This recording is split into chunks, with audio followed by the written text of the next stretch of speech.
अस्सलाम वालेकुम स्टूडेंट्स। आज का जो हमारा वीडियो लेक्चर रहेगा उसमें हम बीम्स के न्यूमेरिकल चेक करेंगे। तो पहले पढ़ लेते हैं कि ये एक सवाल है जिसमें एक बीम है जिसमें दो स्पोर्ट्स हैं, इसे रोलर स्पोर्ट कहते हैं। आप ये उसमें थ्योरी में पढ़ ही चुके होंगे। ये रोलर स्पोर्ट है, ये पिन स्पोर्ट है और दो फोर्सेस अप्लाई हो रही हैं और ये क्रॉस सेक्शन है। तो हमने करना क्या है, For the timber beam and the loading shown, draw the shear and bending moment diagram। एक काम हमने ये करना है कि शेयर और बेंडिंग मोमेंट डायग्राम बनानी है। And determine the maximum normal stress due to bending. और दूसरा काम हमने ये करना है कि हमने मैक्सिमम नॉर्मल स्ट्रेस मालूम करना है। यह आपकी स्लाइड से ही क्वेश्चन है और यहाँ पे इसके कुछ स्टेप्स दिए गए हैं सिंप्लीफाई करके। ये आप पढ़ना चाहो तो बाद में पढ़ लेना। अभी हम न्यूमेरिकल सॉल्व करना शुरू करते हैं। जब भी आप बीम्स के न्यूमेरिकल करोगे तो फर्स्ट चीज़ जो आपको करनी है वो ये कि आपको फ्री बॉडी डायग्राम बनानी है। अब ये हमारे क्वेश्चन में ये जो था ये हमारे क्वेश्चन की दी हुई फिगर थी। अब हमने इसकी फ्री बॉडी डायग्राम बनानी है। ये एक स्ट्रेट लाइन मैंने बनाई जिसे हम कंसिडर करते हैं ये बीम है और इधर बीम पे पहले से एक फोर्स लग रही है विच इज़ 20 किलो न्यूटन और कहीं इधर लग रही है एक force which is 40 kilo Newton. उसके बाद यहाँ पे चूँकि एक रोलर है तो यहाँ पे एक रिएक्शन फोर्स लगेगी। ये पॉइंट ए था, यहाँ पे एक पॉइंट है जो कि बी पॉइंट है और यहाँ पे जहाँ फोर्स लग रही है ये एक सी पॉइंट है और यहाँ पे एक डी पॉइंट है। तो डी पे जो फोर्स लग रही है उसे मैं रिएक्शन फोर्स डी का नाम दे देता हूँ और बी पे जो रिएक्शन फोर्स लगेगी उसे मैं कह देता हूँ आर बी। उसके बाद ये जो गिवन है ये सेम रहेंगी जैसे कि ये थी 2.5 मीटर अवे फ्रॉम ए, इसी तरह 3 मीटर्स थे बी और सी का दरमियानी डिस्टेंस और इसी तरह सी और डी का जो दरमियानी डिस्टेंस है this is 2 metre.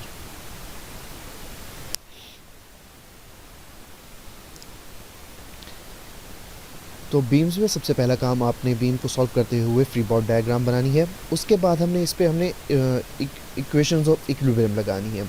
Equations of equilibrium की दो कंडीशन होती हैं किसी भी चीज़ को फुली इक्विलिब्रियम में होने के लिए। एक है कि summation of algebraic summation of all the forces must be zero और दूसरा है all the moment must be zero.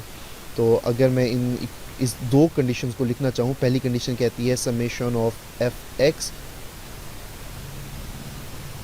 Must be zero और इसी कंडीशन का दूसरा पार्ट है summation of F Y must be zero और जो दूसरी कंडीशन थी summation of moment must be zero. अब देखो बीम्स जो होती हैं उन पे कभी भी हॉरिजेंटल फोर्सेस नहीं लगती, उनमें हमेशा वर्टिकल फोर्सेस लगती हैं। तो हम हमेशा इस कंडीशन को देखेंगे और इस कंडीशन को चेक करेंगे।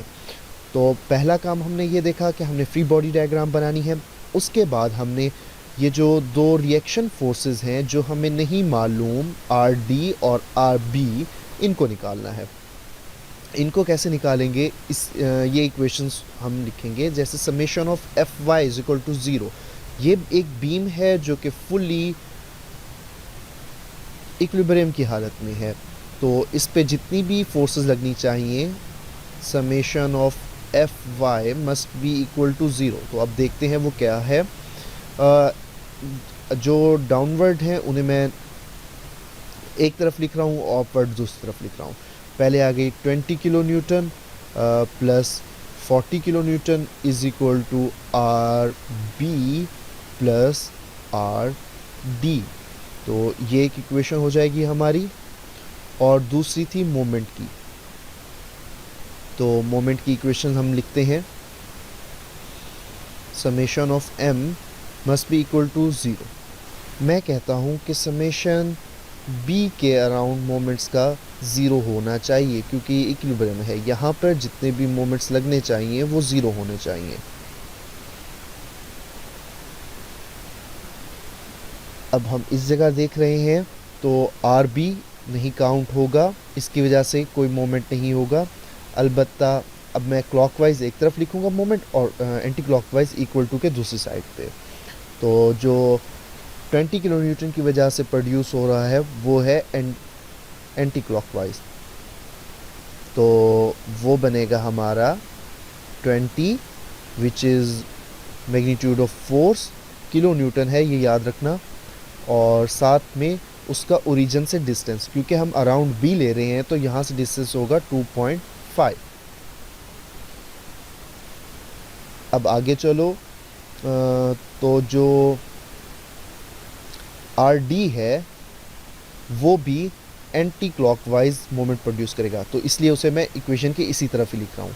तो आर डी ये तो फोर्स का मैग्नीट्यूड हो गया और उसका ओरिजिन से डिस्टेंस है 3 + 2 मीटर्स, तो ये मैंने 5 लिख दिया।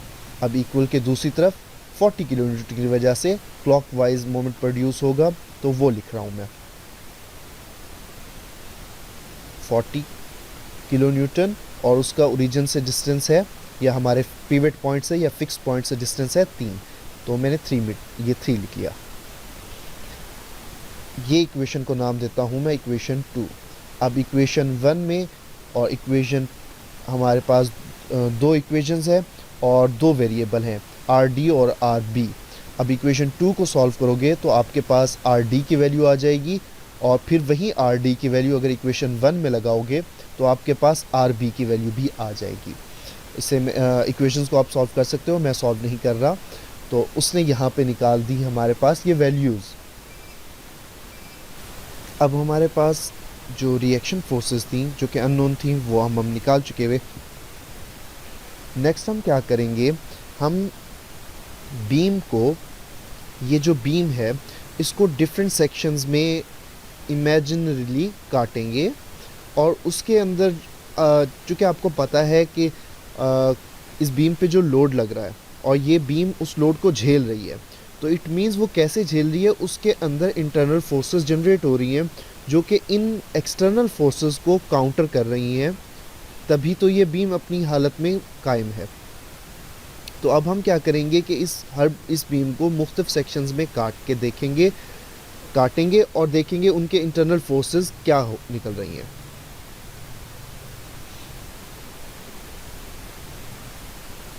अच्छा, ये मैंने बनाई थी फ्री बॉडी डायग्राम, और ये बुक वाले ने, आपके जो स्लाइड्स में आई हुई हैं ये उसमें, ये जो नीचे वाली है उसने बनाई हुई है।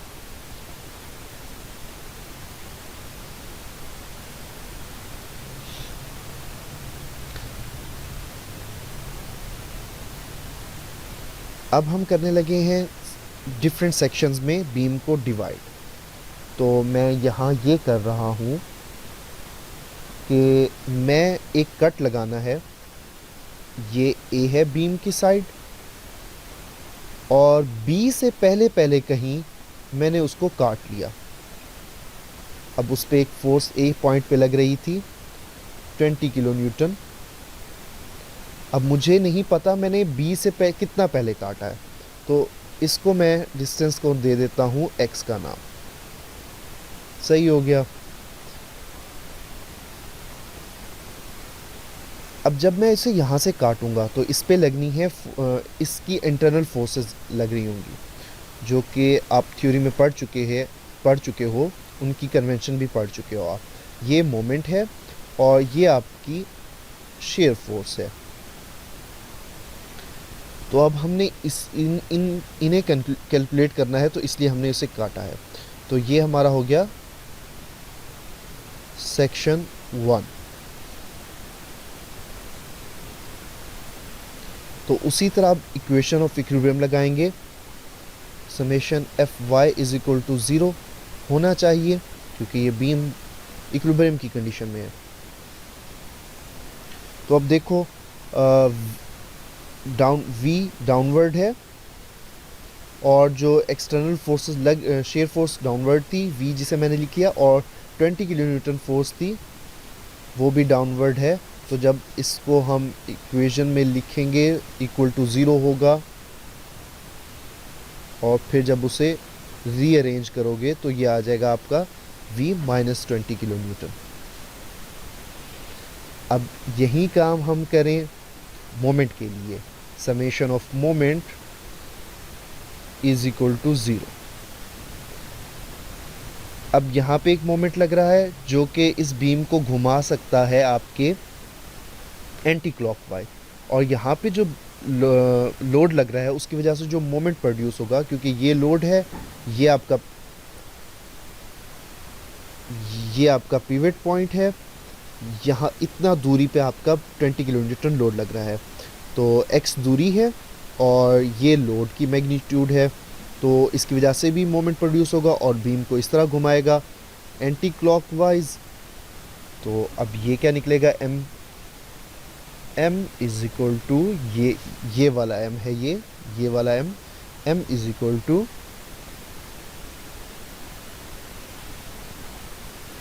20 माइनस 20 किलो न्यूटन, और डिस्टेंस था x का। ये हमने इक्वेशन बनाई हैं सेक्शन 1 के लिए। अब इसी बीम को हमने यहाँ काट के वैल्यूज़ निकाल ली। अब हम काटेंगे उसे B और C के दरमियान, कहीं से भी काटेंगे। तो अब हम वही काम करने लगे हैं। अब हमारा है सेक्शन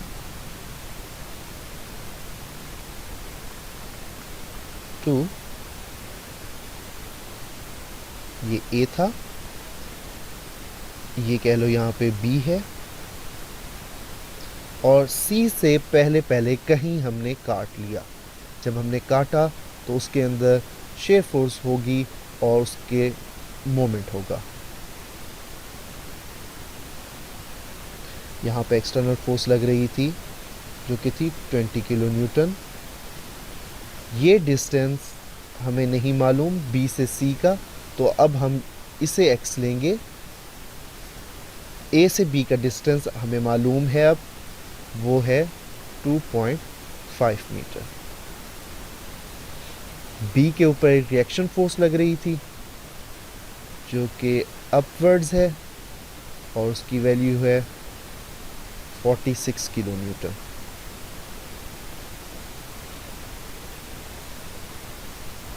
अब सेक्शन 2 है हमारा, और ये उसकी सारी डायग्राम है। इसको सॉल्व करो।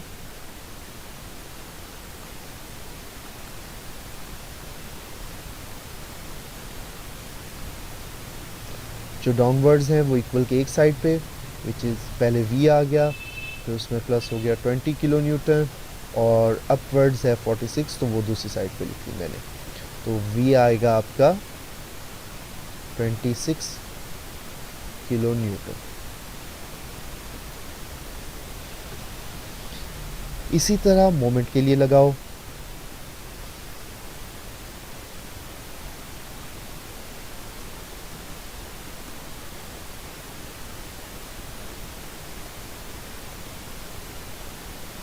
अगर ये जगह पिवट है, यहाँ पे M लग रहा है, तो ये M उसे घुमाएगा anti clockwise. M anti clockwise एक तरफ लिखा, और जो A पे 20 किलो न्यूटन लग रहा है फोर्स, वो भी उसे एंटी क्लॉकवाइज घुमाएगा। तो प्लस ये आ गया 20 किलो न्यूटन, साथ में आपका जो डिस्टेंस है 2.5 प्लस x, ये आपका आ गया एक और मोमेंट। उसके बाद आपका आना है तीसरा मोमेंट जो उसे घुमाएगा, कोशिश करेगा घुमाने की clockwise, which is 46 into x। इस इक्वेशन को अगर आप सॉल्व करोगे तो आपके पास x के केस में वैल्यू आएगी अभी मैं इसे सॉल्व नहीं कर रहा। अब हम आते हैं अपने तीसरे सेक्शन पे।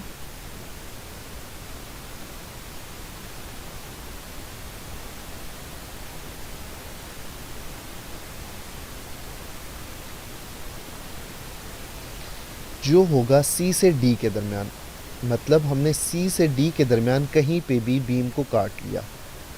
ये हमारा ए, उसके बाद आया बी, उसके बाद आ गया सी, और डी से पहले पहले हमने कहीं काट लिया सी और डी के दरमियान।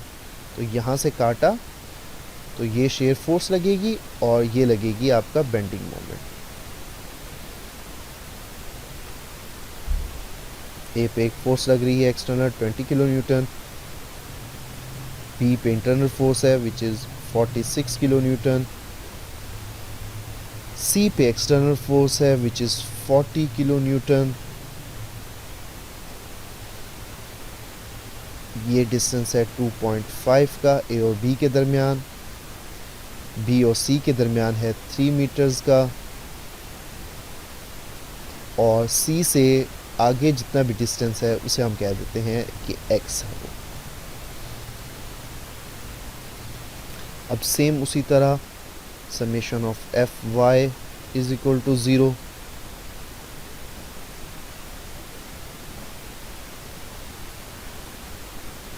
तो फोर्सेस लिख लो जो सेम है, v plus 20 plus 46 equal to,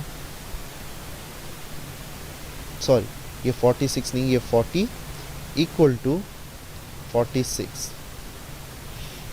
अब ये कुछ इस तरह से बनेगा, v इज इक्वल टू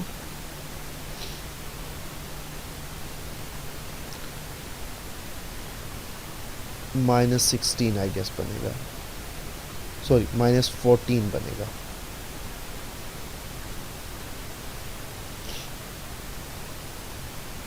और अब हम उसके लिए इक्वेशन बनाएंगे मोमेंट मालूम करने के लिए, it must be equal to 0।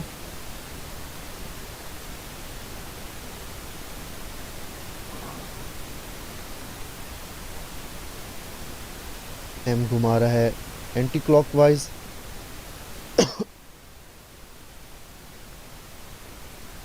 जो न्यूटन है वो भी एंटी क्लॉकवाइज घुमा रहा है, और उसका टोटल डिस्टेंस है 5.5 प्लस x इंटू 20। उसके बाद आ गया आपका 40 वाला, वो तो सिंपल है, 40 इंटू एक्स हो जाएगा, 40 इंटू एक्स, और ये वाला क्लॉकवाइज घुमाएगा 46 वाला, तो 46 इंटू 3 प्लस एक्स।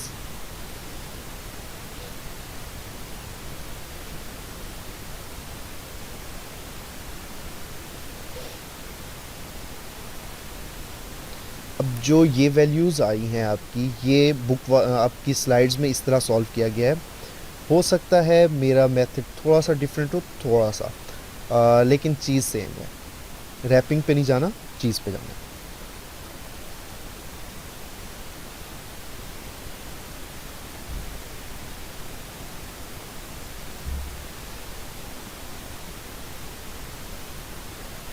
इस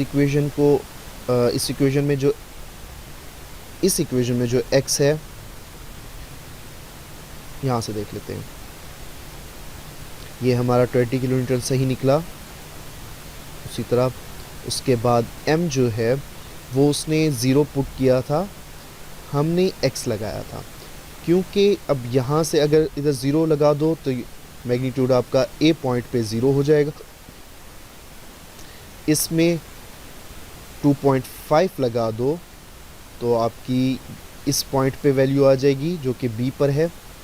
अगर इस पे 2 लगा दो तो यहाँ पे वैल्यू आ जाएगी m की, वो 40 बन जाएगी। तो इस सेक्शन के दौरान आप x की वैल्यू कुछ भी लगाओ 0 से 2.5 तक, तो आपको m की वैल्यू मिल जाएगी। अब इसी तरह अगले केस में आ जाओ। ये हमने निकाला था V26,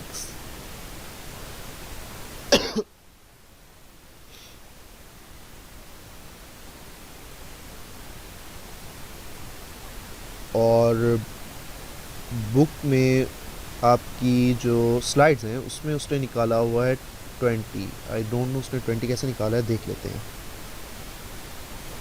अच्छा, उसने जो दूसरा सेक्शन लिया था उसने बी ये वाला लिया था 2 और 3 के बल्कि 1 और 2 के दरमियान जो दूसरा सेक्शन लिया है, तो उसकी सेक्शन और है, उसका ये वाला जो है ये निकला उसका 26। हमारा भी 26 है।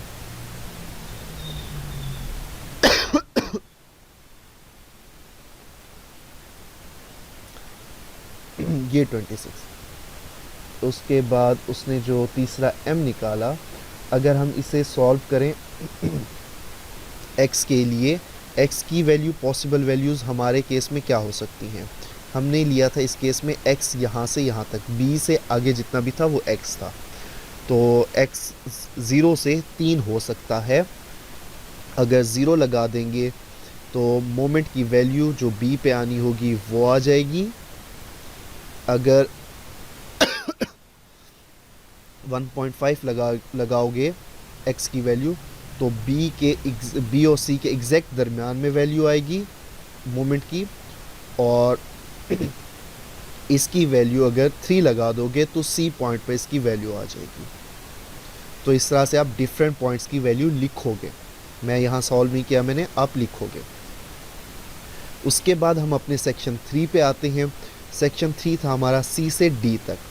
c से d तक 2 मीटर है। v की वैल्यू हमारी -14 आई और उसकी वैल्यू भी -14 आई। m की वैल्यू में हमारे x का एक्सप्रेशन है, इस इक्वेशन को सिंप्लीफाई करोगे तो एक x की वैल्यू आएगी, कुछ नंबर्स होंगे और x की वैल्यू होगी m के लिए। तो आप उस x की वैल्यू देखो, अब 0 से 2 तक चेंज कर सकते हो। 0 लिखोगे तो c पॉइंट पे वैल्यू आ जाएगी, और आगे की तरफ 1 लिखोगे तो c और d के बिल्कुल एग्जैक्ट दरमियान की वैल्यू आ जाएगी। और अगर d की वैल्यू चाहते हो तो आपको 2 पुट करना पड़ेगा x के लिए।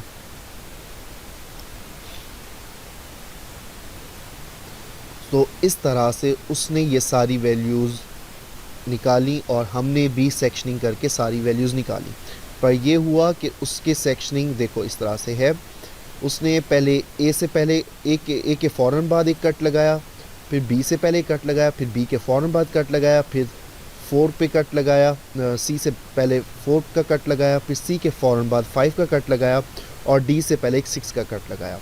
इसके बरक्स हमने क्या किया, हमने ये किया कि a और b के दरमियान एक कट लगाया, b और c के दरमियान एक कट लगाया, और c से d के दरमियान एक कट लगाया, और हमने लेंथ को x कहा, जिसकी वजह से हमें इस पूरी कॉन्टीन्यूस हम इसकी वैल्यूज़ निकाल सकते हैं।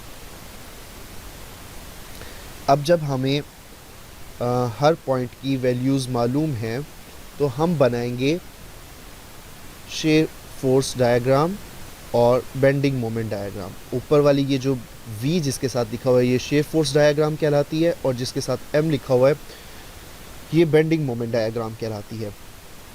अब हुआ क्या, जब हमारी पहली वैल्यू थी, पहली वैल्यू देखो तो हमारी माइनस की आई थी, -20 v की वैल्यू। तो देखो v का उसने यहाँ -20 नीचे ले आया। ये x जो उसने लिखा हुआ है ये आपका एक्सिस है, तो आप नीचे ले आए क्योंकि माइनस था। उसके बाद आपने अगले पॉइंट पे चेक किया, उसका अगला पॉइंट था b से पहले। हमारा चूँकि x लगाया था, आप x की वैल्यू कहीं पे भी पुट कर सकते हो 2.5 में, तो आपको उस पॉइंट की वैल्यू मिल जाएगी। तो ये वैल्यू आ रही थी कांस्टेंट, तो यहाँ पे उसने कांस्टेंट लिख दिया, ये लाइन कांस्टेंट बना दी। उसके बाद जब b तक पहुँचा तो उसमें सडन चेंज आई। b पे आपको 2 वैल्यूज़ मिली, सडन चेंज आया और आपकी ऊपर चलेगी वैल्यू। तो b पे आपने उसको ऊपर ले गए, अब जो हमने सॉल्व किया था, हमारे केस में -20 था पहला, दूसरा था हमारा बी और सी के दरमियान 46 था। तो ए से बी के दरमियान -20 और उससे आगे 26 सॉरी। तो ये देखो, पहला ये -20 था, उसके बाद बी से सी तक 26 रहा, उससे आगे दोबारा नीचे आया और हमने उसकी वैल्यू निकाली थी -14, ये निकली हुई। तो उससे आगे सारा -14 रहा, फिर वो ज़ीरो पे आके एंड हुआ। ज़ीरो से शुरू हुआ, ज़ीरो पे आके एंड हुआ। इसी तरह अब वैल्यूज़ देखते जाओ। m के लिए 20 इंटू एक्स है, -20 इंटू एक्स है। तो अगर इस जगह पे हमारा ज़ीरो होगा, x ज़ीरो लगाओगे तो ज़ीरो वैल्यू आ जाएगी, और उसको बढ़ाते जाओगे तो ये बढ़ती जाएगी। 20 इंटू 2.5 करोगे तो यहाँ पे आ जाएगा आपका -50। और इसी तरह अगले सेक्शन के लिए फिर वैल्यू x की वैल्यूज़ लगाओगे। वो कैसे? अगले सेक्शन के लिए हमारा एक्सप्रेशन था ये वाला 46 इंटू एक्स, नहीं ये पूरा एक्सप्रेशन था। इसमें आपको x की एक वैल्यू निकालनी पड़ेगी। इस एक्सप्रेशन को सिंप्लीफाई करोगे फिर आपके लिए एक वैल्यू आ जाएगी, और उसमें जब x की वैल्यूज़ निकालोगे तो इस सेक्शन के अगेंस्ट आपकी ये वैल्यू चेंज होगी। तो आप ग्राफ पे ये लाइन लगा दोगे इस तरह से, उसकी एक एक्सट्रीम से दूसरे एक्सट्रीम तक। फिर हमने किया था सी से डी के दरमियान देखा था। सी से डी के दरमियान आप वैल्यूज़ चेंज करोगे तो आपको एक एक्सट्रीम से दूसरी एक्सट्रीम पर इसकी वैल्यूज़ मिल जाएंगी मोमेंट की। तो उसने हमें कहा था कि शेयर फोर्स डायग्राम बनाओ, हमने शेयर फोर्स डायग्राम बनाई। उसने कहा बेंडिंग मोमेंट डायग्राम बनाओ, हमने सॉल्व करके बेंडिंग मोमेंट डायग्राम बनाई। उससे आगे उसने हमें कहा था कि मैक्सिमम नॉर्मल स्ट्रेस मालूम करो बीम में। तो उसके लिए क्या होता है, उसके लिए ये फार्मूला होता है sigma is equal to mb/s, और ये मॉड लगा हुआ है तो इट मीन्स हमें पॉजिटिव वैल्यू ही चाहिए होगी। इसका एक्सप्रेशन आप पहले भी पढ़ चुके हुए होंगे। तो हमने लोकेट करनी है अपनी डायग्राम से maximum values for share force and bending moment. Shear force के लिए देखो यहाँ पे 20 थी, किसी भी एक्सट्रीम पे मैक्सिमम हो सकती है। यहाँ पे 20 है पर ऊपर 26 है, तो इसलिए हमने 26 किलो न्यूटन वैल्यू ली क्योंकि मैक्सिमम वो थी। अब मॉड में देखो पॉजिटिव नहीं देखना, बेंडिंग में यहाँ 28 है, यहाँ पे 50 है, तो इसलिए हमने 50 वैल्यू ली है। उसके बाद हमने एस कैलकुलेट करना था, और हमारा जो क्रॉस सेक्शन था वो रेक्टेंगल था। तो रेक्टेंगल की वैल्यूज़ उसने हमें क्वेश्चन के शुरू में यहाँ दी हुई हैं, 250 मिलीमीटर एंड 80 मिलीमीटर। तो हमने उन वैल्यूज़ से एस मालूम किया, और उसके बाद हमने इस एक्सप्रेशन में वैल्यूज़ लगा के मैक्सिमम नॉर्मल स्ट्रेस फाइंड किया। अगर हम इस पूरे जो हमने अभी बीम सॉल्व की, मोस्टली बीम इसी तरह ही सॉल्व होंगी, उनमें कोई ज़्यादा चेंजिंग नहीं आती, बशर्ते वो क्या पूछ रहा है हमसे और क्या पूछना चाहता है। तो हम एक ओवरव्यू ले लेते हैं अब तक हमने क्या किया।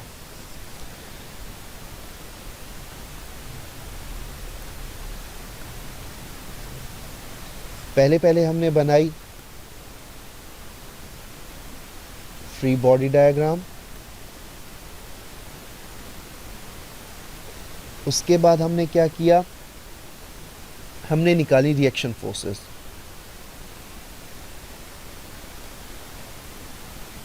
रिएक्शन फोर्सेस कैसे निकाली थी, हमने इक्वेशंस और इक्विलिब्रियम यूज़ की थी। उसके बाद हमने कर दिया बीम को काटना शुरू। उसे मैं कह देता हूँ हमने की सेक्शनिंग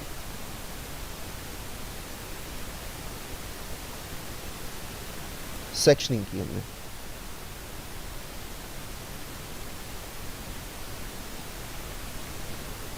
सेक्शनिंग की और उस पर हमने इक्वेशन ऑफ इक्विलिब्रियम लगाई। और लास्ट में जो उसने हमने इसके बाद हमने डायग्राम्स भी बना ली क्योंकि हमारे पास वैल्यूज़ आ चुकी थी। और आखिर में हमने सिग्मा एम निकाला which is maximum normal stress.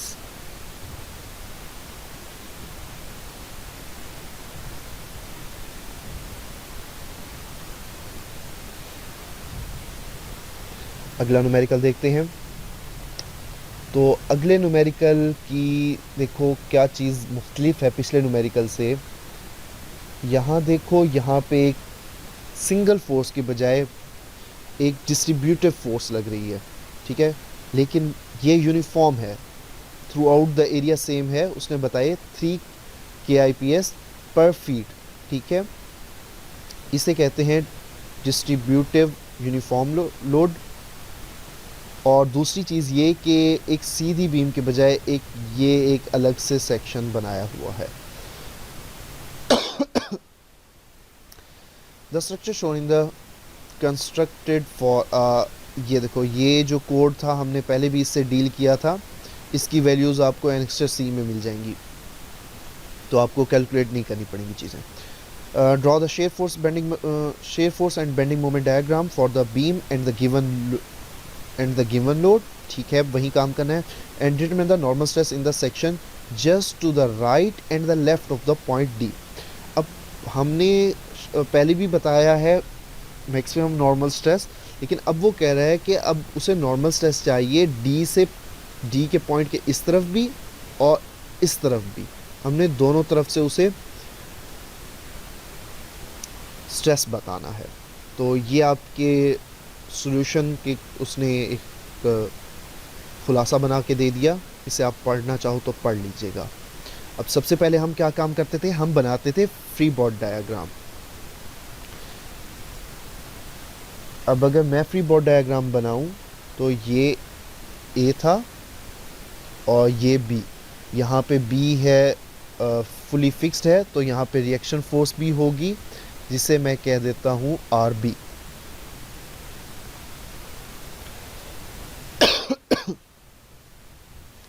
अब यहाँ पे डिस्ट्रीब्यूटिव फोर्स लग रही है।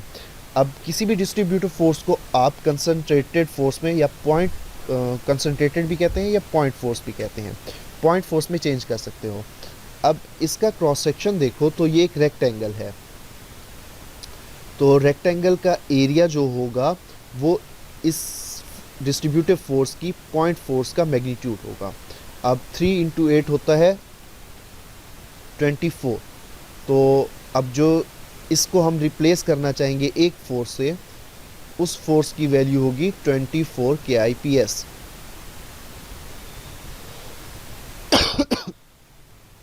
लेकिन अब मसला ये है कि ये तो 8 फीट पर लग रही थी। अब ये जो हमने 24 की बना ली एक फोर्स, अब ये कहाँ लगेगी? जब भी रेक्टेंगुलर शेप की कोई डिस्ट्रीब्यूटिव फोर्स होगी तो वो अपने सेंटर में लगेगी, उसका जो पॉइंट फोर्स होगा वो उसके सेंटर में लगेगा। अगर ये इस तरह सारी 8 फीट तक लग रही थी तो अब ये लगेगी ए पॉइंट से 4 फीट के फासले पर। 4 फीट इस तरफ और 4 फीट इस तरफ। ये था आपका पॉइंट ए। उसके बाद आपका आया पॉइंट सी,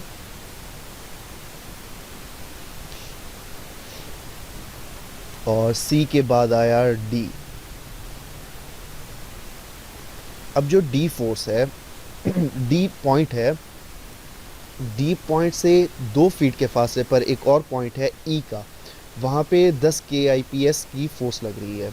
अब इस फोर्स को हम अगर कन्वर्ट करना चाहें तो हम इसे मोमेंट में, सिंगल मोमेंट में, कंसंट्रेटेड मोमेंट में कन्वर्ट कर सकते हैं, और मैं वही करने लगा हूँ।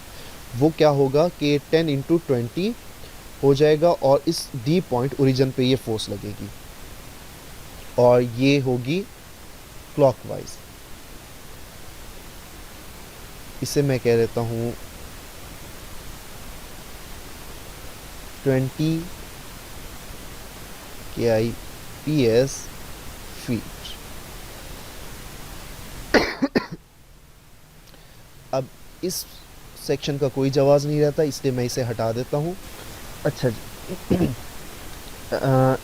इस ई पॉइंट पे लगने वाली फोर्स को हमने कन्वर्ट कर लिया कंसंट्रेटेड मोमेंट में, और इसको जब ट्रांसलेट करेंगे तो इसकी वजह से डी पॉइंट पर एक फोर्स भी लगेगी जो कि उसी मैग्नीट्यूड की होगी। अब हमने एक फ्री बॉडी डायग्राम बना ली है, और सेम फ्री बॉडी डायग्राम आपको नीचे देखने को मिलेगी जो कि आपकी स्लाइड्स में बनी हुई है।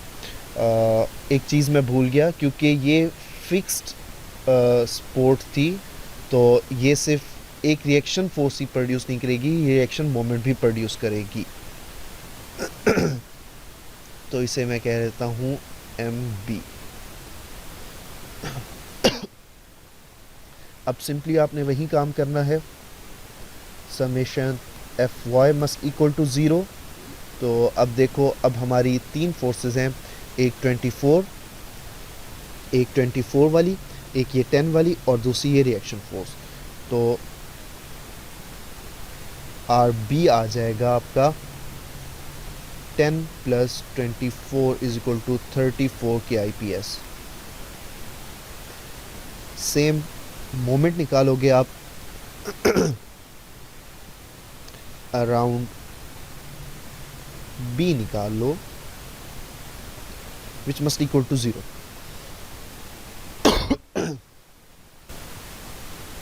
MB प्लस 20, ये 20 के ये वाला मोमेंट हो गया, और उसके बाद एक ये फोर्स है,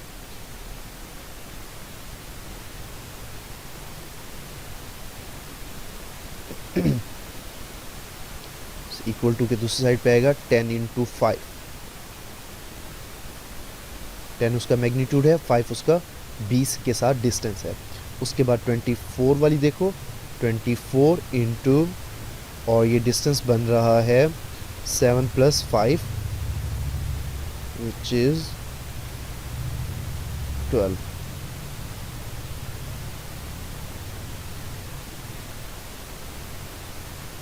तो यहाँ से सिंपल आपके पास RB की वैल्यू आएगी और MB की वैल्यू आ जाएगी, और ये उसने सॉल्व किया है आपकी स्लाइड्स में। सॉरी, ये उसने सेक्शनिंग करके सब कुछ ही दिखा दिया।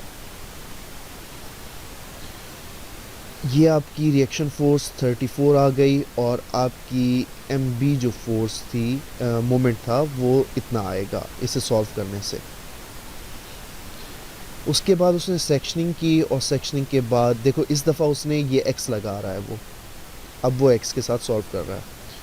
तो हम सेक्शनिंग के लिए बना लेते हैं, मैं आपको बता दूं हम सेक्शनिंग किस तरह करेंगे। अगर ये हमारी बीम है और A से B तक हमारी लग रही है डिस्ट्रीब्यूटिव फोर्स, ये A था, ये B था, A से C तक, सॉरी A से C तक, और उसके बाद आ रहा था D, और उसके बाद आ रहा था B। तो इर्रिस्पेक्टिव ऑफ द फोर्स देख लो हम किस तरह डिस्ट्रीब्यूट करेंगे, इसे सेक्शन करेंगे। पहला सेक्शन हमारा A और C के दरमियान होगा, दूसरा C और D के दरमियान, और तीसरा D और B के दरमियान। ये अगर A पॉइंट है और C से पहले हमने उसे कहीं डिवाइड कर लिया, जिस तरह उसने भी डिवाइड किया है, C से और A के दरमियान कहीं डिवाइड कर लिया, और ये आपकी फोर्स आ गई शेयर फोर्स, ये आपका बेंडिंग मोमेंट M आ गया। और इस दौरान हमारा सारे सेक्शन पे लग रही होगी आपकी डिस्ट्रीब्यूटिव फोर्स, जिसका मैग्नीट्यूड उसने दिया था 3 के IPS पर फीट। तो अब हमारे केस में यहाँ से ये लेंथ होगी x, तो हम नहीं कह सकते कितना फीट है, तो हम कह लेते हैं 3x हो गई हमारी फोर्स, डिस्ट्रीब्यूटिव फोर्स।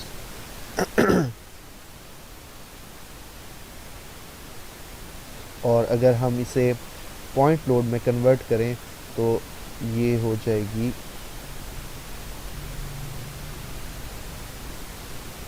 3x और ये अप्लाई कहाँ होगी, ये अप्लाई होगी आपकी x/2 पे।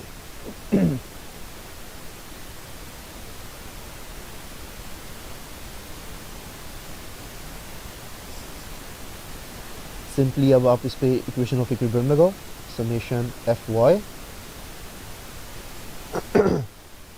Must equal to 0।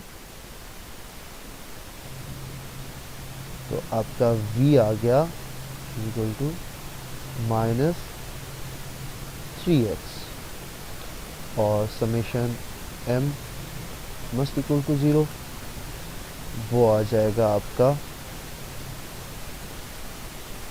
m is equal to -3x थी फोर्स, और ओरिजिन से उसका अगर ये पॉइंट हम उसे पिवट मान रहे हैं तो उसका उससे डिस्टेंस था x/2।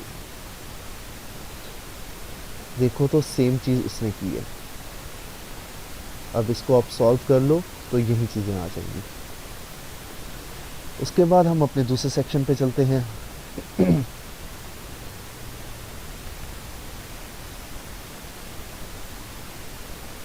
सेक्शन 2 हम कहते हैं, ये ए पॉइंट है, यहाँ पे है सी पॉइंट। अब हम सी और डी के दरमियान कट करेंगे। ये कट किया हमने, ये आपकी आ गई शेयर फोर्स, ये हो गया आपका बेंडिंग मोमेंट।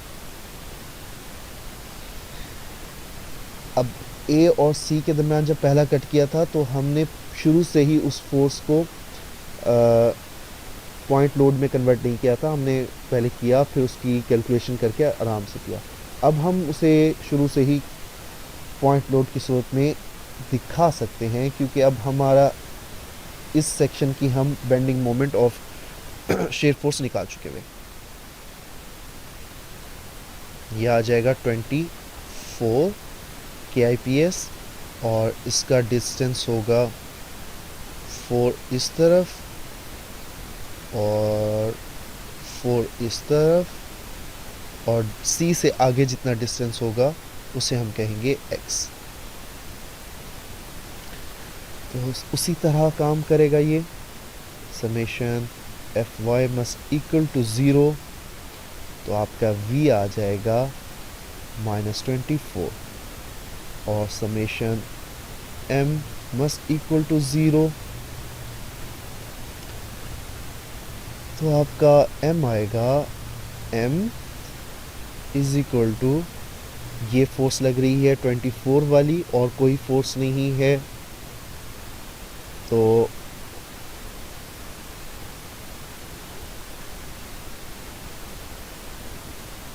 -24 इंटू डिस्टेंस देखो 4 + x, ये आ गया 4 + x। अब इसको सॉल्व करोगे तो एक सिंपल एक्सप्रेशन बन जाएगा। यहाँ पे भी उसने ऐसे ही किया है। अच्छा, ये उसने माइनस लगाया है तो परेशान होने की ज़रूरत नहीं है, आप 4 + x से कर लो और जवाब आपका भी सेम ही आएगा। पॉइंट ए सी, पॉइंट 4 24,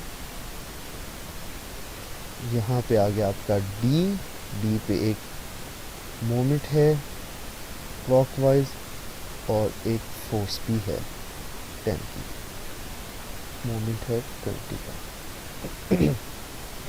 और बी से पहले पहले हमने कहीं काट दिया, तो ये आ गई आपकी शेयर फोर्स और ये आ गया आपका बेंडिंग मोमेंट।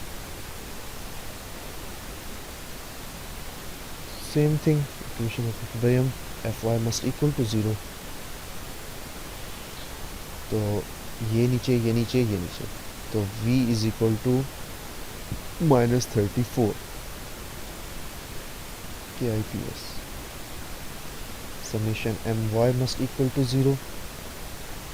तो इस केस में ये मोमेंट है जो कि इस मोमेंट के अगेंस्ट काम कर रहा है, तो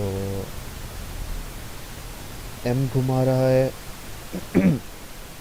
बीम को एंटी क्लॉकवाइज और डी घुमा रहा है, डी वाले पॉइंट पे जो लग रहा है वो क्लॉकवाइज। तो क्लॉकवाइज इस तरफ लिख लेते हैं, ये हो गया 20। उसके बाद बाकी सारे दूसरी तरफ घुमाएंगे तो इक्वल टू ये आ गया आपका m, और उसके बाद सॉरी ये डिस्टेंस होगा आपका x, ये मैं लिखना भूल गया था। ये 4 है यहाँ तक और यहाँ तक, ये भी 4 है और ये डिस्टेंस है आपका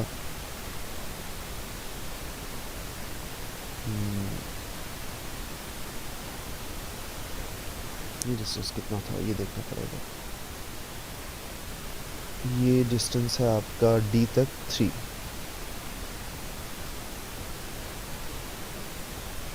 ये डिस्टेंस है 3 आपका। तो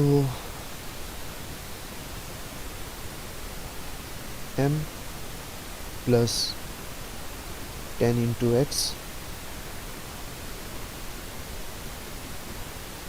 10x, और इसके बाद ये 24 आ गया और डिस्टेंस हो गया 7 प्लस ये आपका 24 इंटू 7 प्लस x। अब जब आप m को सॉल्व करोगे तो आपके पास एक एक्सप्रेशन आएगा और वो होना चाहिए इस तरह का। अब आगे वैसे ही आपने सिंपल बेंडिंग मोमेंट डायग्राम बनानी है। तो उसने क्या किया, पहला सेक्शन था हमारे पास v की वैल्यू आई थी vx। तो x में अगर हम पहला सेक्शन पे एक के पॉइंट पे 0 लगाओगे x की जगह तो ये 0 हो जाएगा, और उसके बाद बढ़ाते जाओ उसको 1 लगाओगे तो 3 हो जाएगा। अगर यहाँ पे 1 बन रहा होगा तो यहाँ पे इसकी मैग्नीट्यूड 3 होगा, और इसी तरह अगर 8 तक पूरा बढ़ाओगे 8 फीट तक जो कि C पॉइंट है तो -24 आएगा। तो इसीलिए हमने 0 से -24 तक लाइन खींच दी एक्सिस के नीचे क्योंकि माइनस था।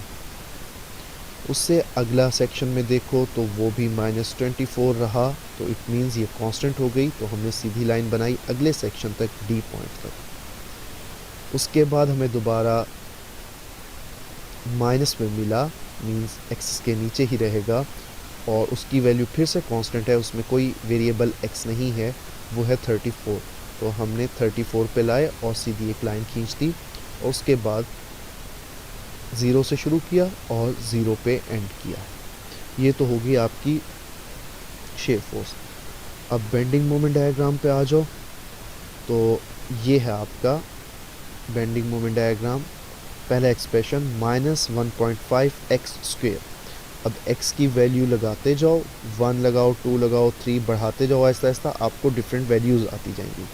वो वैल्यूज़ आप ग्राफ पे लोकेट करते जाओ, 8 तक लेके जाओगे इस एक्सप्रेशन के लिए, क्योंकि ये पॉइंट C तक का था।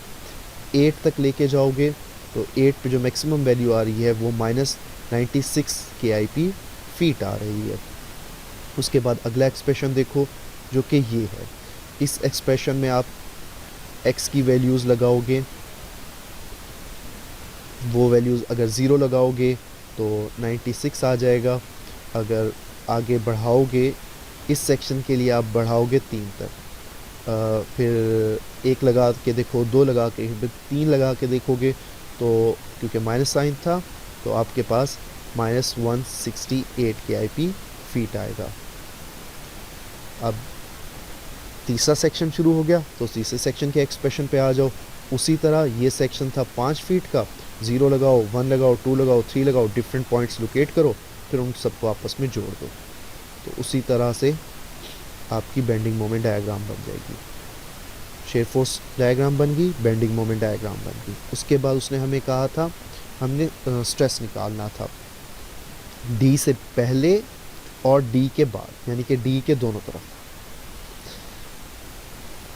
तो उसने हमें जो सेक्शन जो हमें कोड दिया था, हमारी बार जिस मटेरियल की बनी हुई थी, उसके अगेंस्ट आप अपेंडिक्स सी में जाके वैल्यूज़ चेक करोगे तो आपको एस की वैल्यू कैलकुलेट नहीं करनी पड़ेगी, वो वहाँ से आपको मिल जाएगी बनी बनाई।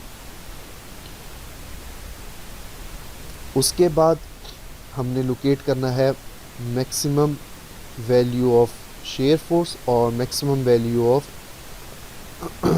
बल्कि उसने हमें सिर्फ मैक्सिमम नॉर्मल स्ट्रेस उधर, हाँ उसमें मैक्सिमम नॉर्मल स्ट्रेस लेफ़्ट का और राइट का। तो अब देखो जो यहाँ पे है मैक्सिमम वैल्यू शेयर फोर्स हमने निकालनी है नॉर्मल स्ट्रेस की, तो मोमेंट की मैक्सिमम वैल्यू है डी पॉइंट के लेफ़्ट साइड पे -168। अब ये माइनस तो हमारे किसी काम का नहीं है, 168 KIP फीट है, और जो हमें एस की वैल्यू मिली है वो इंचेस में मिली है, तो हमने सेम उसमें रखने के लिए इसे 12 से मल्टीप्लाई करोगे तो आपके पास ये वैल्यू आ जाएगी विच इज़ 2016, और फिर 126 पे डिवाइड करने से ये वैल्यू आ गई। उसके बाद राइट साइड पे देखो वो है आपकी 218, 218 को 12 से मल्टीप्लाई करोगे इंचेस में बनाने के लिए क्योंकि वो भी फीट में है, तो आपके पास ये वैल्यू आ जाएगी।